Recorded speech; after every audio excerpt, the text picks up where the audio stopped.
উচ্চ আদালতে যাওয়ার পরে উচ্চ আদালত বলে যে আপনার এই দান করার ভেতরে একটা অদ্ভুত জিনিস আমরা লক্ষ্য করছি। সেটা হচ্ছে যে আপনি যেই টাকা দান করলেন, অর্থাৎ শতত্যাগ করে আপনি দান করে দিলেন এই ট্রাস্টকে, সেই টাকা আপনার ব্যক্তিগত গাড়ির খরচ, ড্রাইভারের খরচ, আপনার দৈনন্দিন জীবনের খরচ, আপনি উড়োজাহাজে করে ভ্রমণ করছেন, বিদেশে যাচ্ছেন, খাচ্ছেন, দাচ্ছেন, ঘুরছেন, জামা কাপড় কিনছেন, এইখানে ব্যয় হচ্ছে। অর্থাৎ যেই টাকাটা আপনার অ্যাকাউন্টে, পার্সোনাল অ্যাকাউন্টে থাকতো, সেইটা পার্সোনাল অ্যাকাউন্টে না করে আপনি এগুলোকে দান দেখিয়ে ট্রাস্টের মধ্যে টাকা দিয়ে ওই ট্রাস্টের টাকা আবার ঘুরিয়ে পেঁচিয়ে নিজের জন্য ব্যবহার করছেন।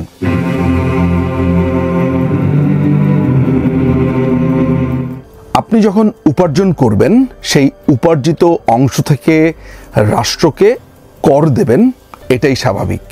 একটা সুনির্দিষ্ট অ্যামাউন্টের বেশি ইনকাম করলেই এই করটা আরোপ করা হয়, এটা সারা পৃথিবীর নিয়ম। শুরুতেই আমি এই পার্সোনাল ট্যাক্স নিয়ে বলবার একটা কারণ হচ্ছে, আজকে যে ব্যক্তির ট্যাক্স নিয়ে কথা বলবো এবং ট্যাক্স চুরি নিয়ে কথা বলবো, সেই মানুষটির নাম মোহাম্মদ ইউনুস।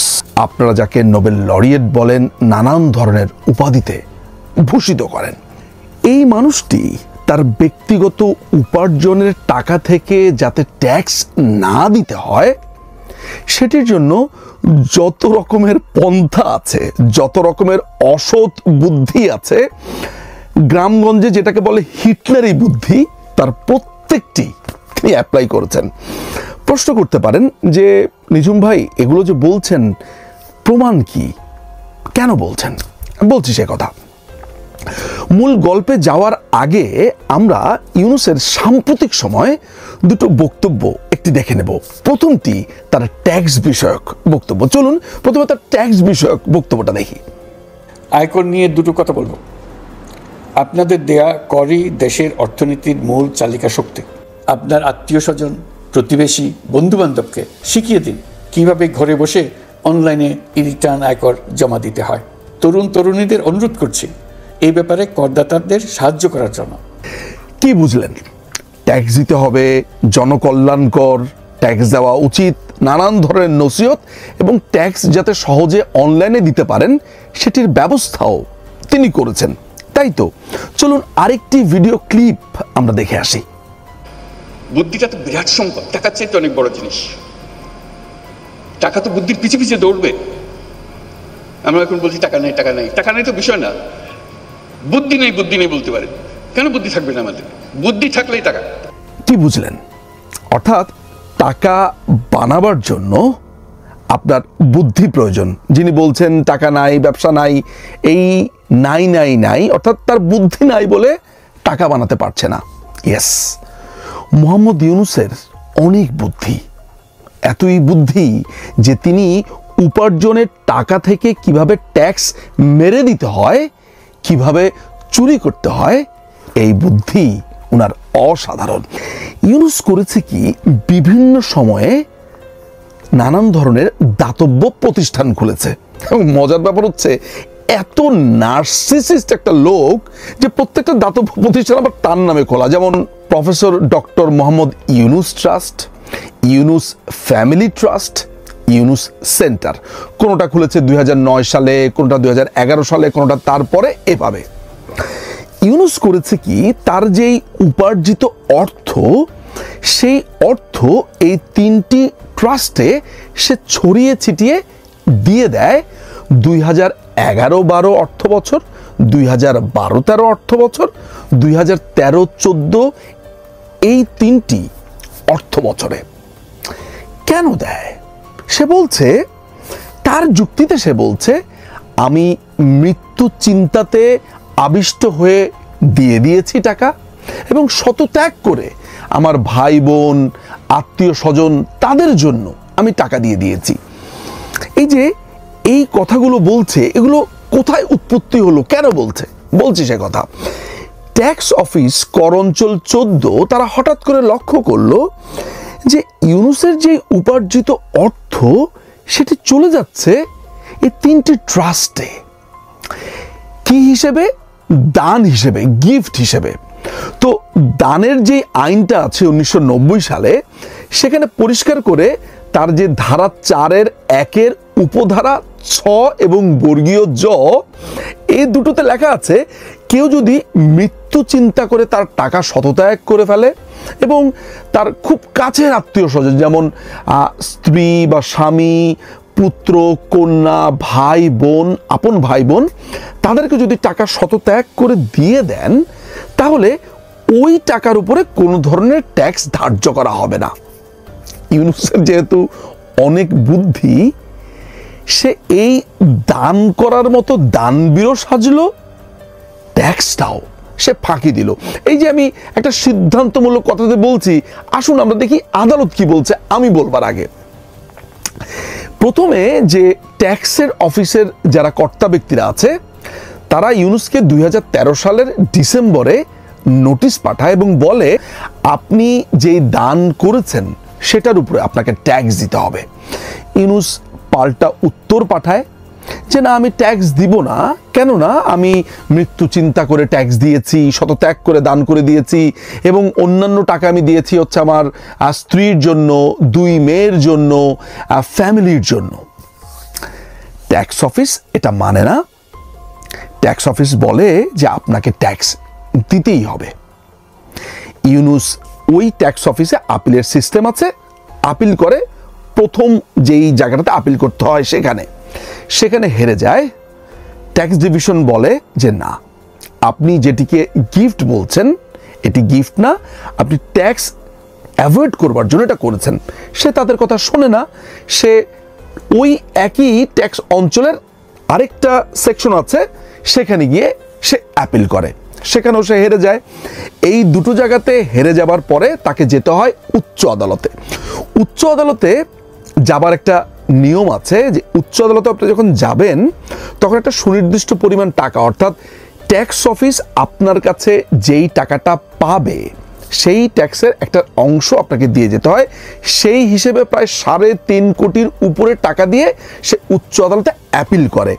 আমি এই পর্যন্ত একটু থেমে যাই। আমি আপনাদেরকে জানাই যে এই যে আমি 2011-12, 12-13, 13-14 বছর অর্থ বছরের কথা বলছি, সেখানে সে কত টাকা কোন ট্রাস্টকে দিয়েছে সেটা একটু জেনে নেওয়া দরকার। ইউনূস 2011-12 অর্থ বছরে প্রফেসর ডক্টর মোহাম্মদ ইউনূস ট্রাস্টকে প্রথমে দেয় 56 কোটি 50 লক্ষ টাকা। এরপরে ইউনূস ফ্যামিলি ট্রাস্টকে দেয় 5 কোটি 2 লক্ষ টাকা। এরপরে ইউনূস সেন্টারকে দেয় 5,69,000 টাকা। 2012-13 অর্থ বছরে ইউনূস প্রফেসর ডক্টর মোহাম্মদ ইউনূস ট্রাস্টকে দেয় 8 কোটি 15 লক্ষ টাকা। 2013-14 অর্থ বছরে ইউনূস প্রফেসর ডক্টর মোহাম্মদ ইউনূস ট্রাস্টকে দেয় হচ্ছে 7 কোটি 50 লক্ষ টাকা এবং ইউনূস ফ্যামিলি ট্রাস্টকে ওই একই অর্থ বছরে দেয় হচ্ছে 15 লক্ষ টাকা। সব মিলিয়ে ইউনূস 2011-12 অর্থ বছর, 2012-13 অর্থ বছর, 2013-14 অর্থ বছরে মোট 77 কোটি 37 লক্ষ 69,000 টাকা এই 3টি প্রতিষ্ঠানকে দান করে।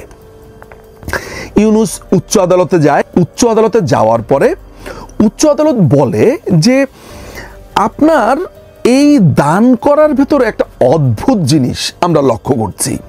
সেটা হচ্ছে যে আপনি যেই টাকা দান করলেন, অর্থাৎ শতত্যাগ করে আপনি দান করে দিলেন এই ট্রাস্টকে, সেই টাকা আপনার ব্যক্তিগত গাড়ির খরচ, ড্রাইভারের খরচ, আপনার দৈনন্দিন জীবনের খরচ, আপনি উড়োজাহাজে করে ভ্রমণ করছেন, বিদেশে যাচ্ছেন, খাচ্ছেন, দাচ্ছেন, ঘুরছেন, জামা কাপড় কিনছেন, এইখানে ব্যয় হচ্ছে। অর্থাৎ যেই টাকাটা আপনার অ্যাকাউন্টে, পার্সোনাল অ্যাকাউন্টে থাকতো, সেইটা পার্সোনাল অ্যাকাউন্টে না করে আপনি এগুলোকে দান দেখিয়ে ট্রাস্টের মধ্যে টাকা দিয়ে ওই ট্রাস্টের টাকা আবার ঘুরিয়ে পেঁচিয়ে নিজের জন্য ব্যবহার করছেন।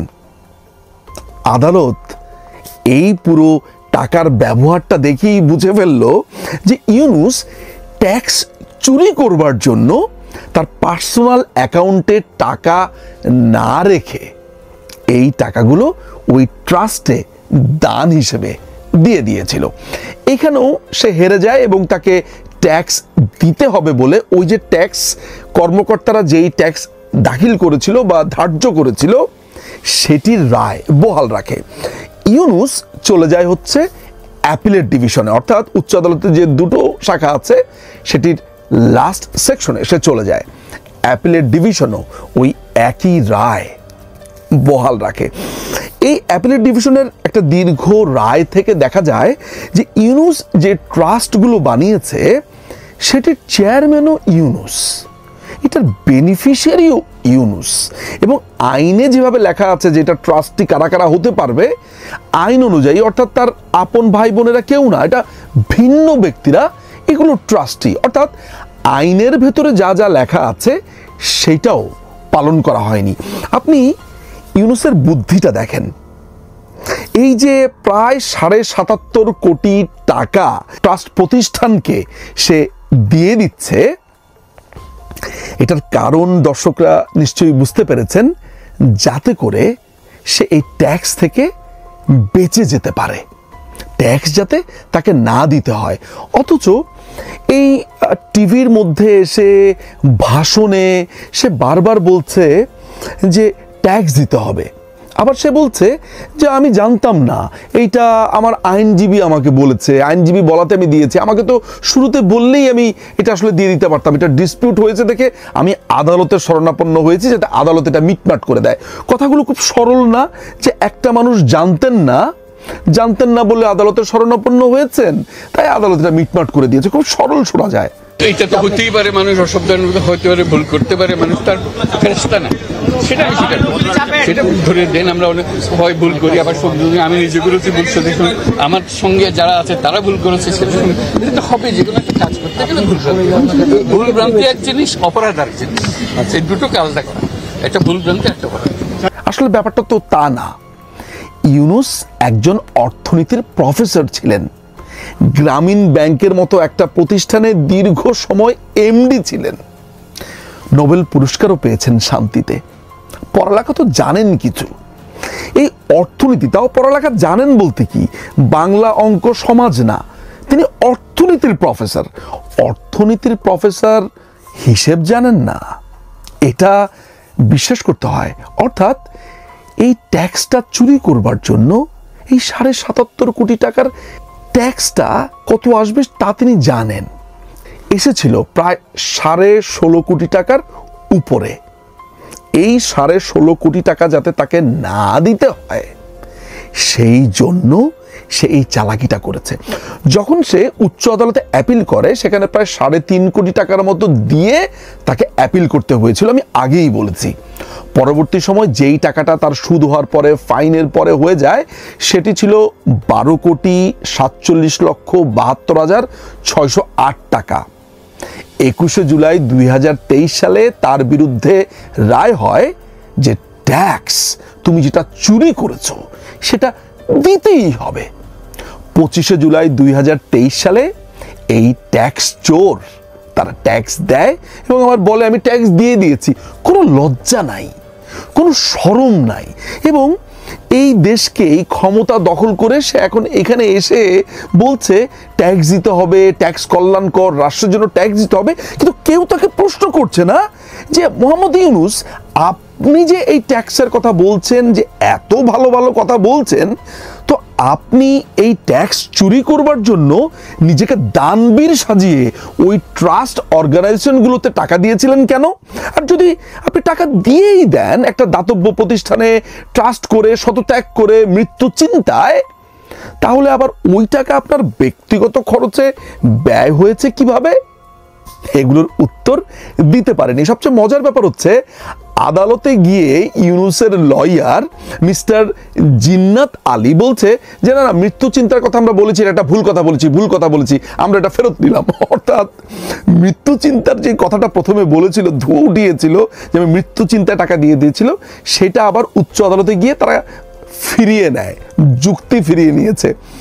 4.6 মিনস কন্টেম্পটেশন অফ ডেথ, কিন্তু আমরা কন্টেম্পটেশন ডেথ ছিল না, আমার মানে মৃত্যুর ভয়, এটা ভুল করেছেন আমরা, ওইটা আমাদের ভুল ছিল। এই অদ্ভুত কর্মকাণ্ডগুলো করেছে, টাকা চুরি করেছে। সরকার যখন আইনের শাসন প্রতিষ্ঠা করতে চেয়েছে, তার থেকে ট্যাক্সগুলো আদায় করতে চেয়েছে, তখন হয়ে গিয়েছিল সরকারের দোষ, তখন হয়ে গিয়েছিল মাননীয় প্রধানমন্ত্রী শেখ হাসিনার দোষ। তিনি খারাপ। কেন তিনি এই নোবেল লরিয়েটকে এত বিরক্ত করছেন?